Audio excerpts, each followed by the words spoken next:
रहीम। सामीन इकराम अस्सलाम वालेकुम। आप देख रहे हैं program to the point with Rashid Khan और मैं हूं Raja Mohammad Rashid Khan, retired SP Azad Jammu Kashmir police. आज का मौजू है जनाब वज़ीर आज़म सरदार तनवीर इलियास खान साहब ने बाकमाल शफ़क़त फरमाते हुए ऐलान फरमाया कि महकमा ज़राअत जो है इसको डेवलप किया जाएगा और इसके ज़रिए जो है लोगों ज़मींदारों की जो है मदद की जाएगी और हम तमाम चीज़ें जो है यहाँ फसली पैदावार बढ़ाने में कामयाबी हासिल करेंगे। ये बहुत अच्छी बात है, बहुत अच्छी स्कीम है, होनी भी चाहिए। ये इस अदारे का वजूद भी इसीलिए कायम हुआ था, लेकिन बदनसीबी की बात यह है कि जब से ये महकमा कायम हुआ है, इससे पहले जब ये मुतारफ़ नहीं था, इंट्रोड्यूस नहीं था, इस्टेब्लिश नहीं हुआ था, तो उससे पहले ये सूरत हाल थी कि लोग अपनी फसलें भी कमाते थे अपनी अराज़ियात से। मक्की भी होती थी, बाजरा होता था, गंदम होती थी, चावल होते थे, सब्ज़ियाँ उगाते थे। लेकिन आज सब कुछ जो है ये हम मानसरा, रावलपिंडी, गुजरात और इस तरह तमाम उन इलाकों झेलम से हम ये तमाम चीज़ें जो ख़रीद के ला रहे हैं, वहाँ से उन मंडियों से मंगवाते हैं, चीज़ें तो खाते हैं। तो इसका मतलब ये हुआ कि ये जो डिपार्टमेंट है ये अपनी सलाहियत जो है ये खो चुका है। उसकी वजह क्या है कि ये तो सिर्फ़ जो चंद घराने हैं बड़े बड़े या चंद वासर लोग हैं, ये तो उनके मोहताज रहते हैं, बल्कि इनके कुछ मुलाजिम उनके घरों में पक्के मुलाजिम लगे हुए हैं। पक्के ये पता लगता है इनकी तनख्वाहदार हैं, उनका तो कोई काम उनको पता ही नहीं है दफ्तर कितने हमारे। वो तो जनाब इनके घरों में लगे रहते हैं। अमली तौर पर स्टेटमेंट में बिल्कुल ठीक है, सब हाजिर हैं, लेकिन वो झूठ होता है। सच वो है जो मैं गुजारिश कर रहा हूँ, इसको वेरीफाई किया जा सकता है। दूसरी तरफ आलम यह है कि कौम पे ये इतना बोझ बने हुए हैं, इन गरीबों पे बोझ बने हुए हैं। अमीर तो फ़ायदा उठा रहे हैं इनसे, जो बड़े बड़े हैं वो तो फ़ायदा उठा रहे हैं, उनके तो गुलाम हैं ये। उन बेचारों का यह आलम है कि जो गरीबों का पे जो जुल्म सितम है कि उनके टैक्स से ये तनख्वाह ले रहे हैं, और वो टैक्स की रकम भी कितनी है। इनकी जो तनख्वाह है सालाना वो जनाब बनती है 56 करोड़ और तकरीबन 35 लाख, ये इनकी तनख्वाह गैर मुसद्दक़ा इतला के मुताबिक। और फिर जो सालाना तरक्याती बजट है वो तकरीबन 35 करोड़ है। इसी तरह इनकी नफरी कितनी है, 138 ऑफिसर्स हैं और 1502 यानी 1502 के लगभग इनके दीगर मुलाजिम हैं। उनमें से ज़्यादा सब जो जिस तरह मैंने गुजारिश की है कि बड़े बास लोग जितने भी बड़े बड़े जो अपने आप को बड़ा समझते हैं, बड़ी तो अल्लाह की ज़ात है, बहरहाल जो समझते हैं उनके घरों में ये काम करते हैं। और ये रवाज है जनाब वज़ीर आज़म जो भी इन पे ज़ोर लगाएंगे वो सामने तो यस सरकार देंगे, लेकिन अमली तौर पे इन्होंने उनको नाराज़ नहीं करना, क्योंकि इनके जहनों में ये भी रहेगा नहीं कल उनमें से को आ जाएगा, उनको भी खुश रखना है।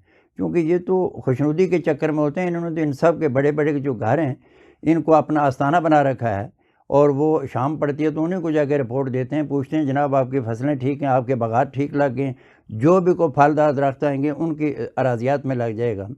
आम गरीब आदमी के लिए उसको ना कभी खाद किसी ने दी है, ना कभी कोई बीज दिया है, खा वो फ्री हो या कीमतन हो कतन नहीं देते, बल्कि पूछते ही नहीं हैं, क्योंकि ज़ाहिर है उनके पीछे बड़े बड़े लोग बैठे हुए हैं।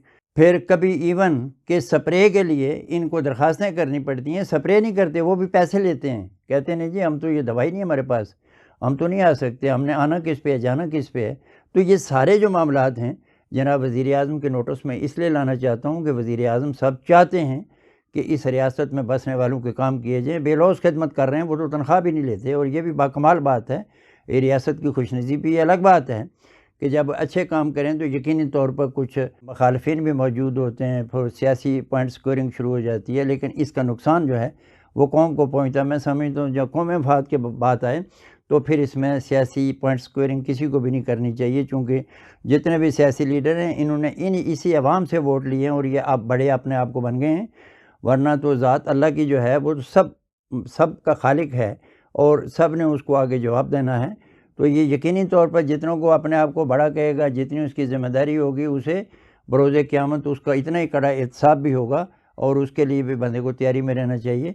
तो मैं जनाब वज़ीर आज़म आज़ाद जम्मू कश्मीर से ये गुजारिश करूँगा कि ये बजा बात है, अगर तो इनमें इस्लाह आ जाए तो ये तो कौमी मफाद में है, रियासत के मफाद में है, लेकिन इनको इसमें इस्लाह पैदा करने के लिए काफ़ी मेहनत की ज़रूरत है और बड़ी चेक और बैलेंस की ज़रूरत है। तो अगर ऐसा हो जाए तो बहुत अच्छा है, इनमें इस्लाह आनी चाहिए। और अगर इस्लाह ना आए तो फिर इस महकमे में मैं समझता हूँ ये कौम पे एक बोझ है, फिर इनकी ज़रूरत नहीं रह जाएगी। इतनी रकम खर्च करके भी अगर पब्लिक को पता ही नहीं है कि ज़राअत का दफ्तर कहाँ है, ज़राअत के अफसर कौन है, इनका काम क्या है, वो तो उनको कुछ भी पता ही नहीं है, बल्कि वो ख़ुद ज़राअत के मुलाज़म जो हैं وہ گھروں میں ان کام کرتے ہیں، ان کو بھی کچھ پتہ نہیں کہ ہم کو سرکاری کسی کا جواب دیں، ان کو پوچھ بھی کون سکتا ہے، ظاہر ہے ان کے پیچھے بیٹھے ہوئے ہیں۔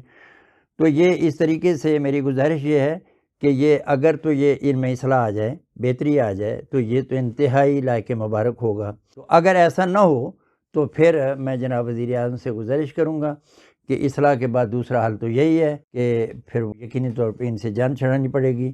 ان کا اس وقت تک تو کوئی فائدہ نہیں ہے، اس وقت تک تو سوال ہی پیدا نہیں ہوتا۔ اگر کوئی کہے وہ چاند ایک تو کہہ دیں گے جناب وزیر اعظم صاحب کو، لیکن میں ریاست کے خیر خواہ ہونے کے اعتبار سے جناب وزیر اعظم کی اس محنت کے احترام میں اپنا فرض سمجھتا ہوں کہ میں ان کے علم میں یہ بات لاؤں کہ سچ کیا ہے۔ سچائی تو یہی جو میں گزارش کر رہا ہوں، اور اس کو وہ تصدیق بھی کروا سکتے ہیں۔ تو میں نے اس سلسلہ میں اپنے ساتھی پولیس افسران ریٹائرڈ جو ان سے بھی مشورہ کیا، چونکہ میں اکثر ایسے معاملات میں مشاورت بھی کرتا ہوں، جس میں جناب Raja Muhammad Raza Khan retired S S P ہیں میرپور کے، پھر راجہ شفقت تنویر صاحب ہیں ریٹائرڈ ایس ایس پی ہیں مظفر آباد کے، پھر جناب چودھری غلام اکبر صاحب ہیں ایس ایس پی ریٹائرڈ ہیں تحصیل ڈڈیال کے، اور مرزا طفیل حسین ڈی ایس پی ریٹائرڈ ہیں تحصیل سینسا سے، ان کا تعلق ضلع کوٹلی سے، اور سید منظور حسین شاہ انسپیکٹر ہیں جن کا تعلق ضلع جہلم ویلی سے ہے، یعنی وہ مظفر آباد کے اندر ایک نیا ضلع جہلم ویلی بنا ہے، تو وہاں کے وہ رہائشی ہیں۔ تو ان سب کی بھی مجھے یہ تائید حاصل ہے، اور وہ بھی چاہتے ہیں کہ جناب وزیر اعظم کے علم میں یہ بات لائی جائے تاکہ اگر اس محکمے کے اندر بہتری آ جائے تو یہ ریاست کے مفاد میں ہے اور ریاستی عوام کے مفاد میں ہے۔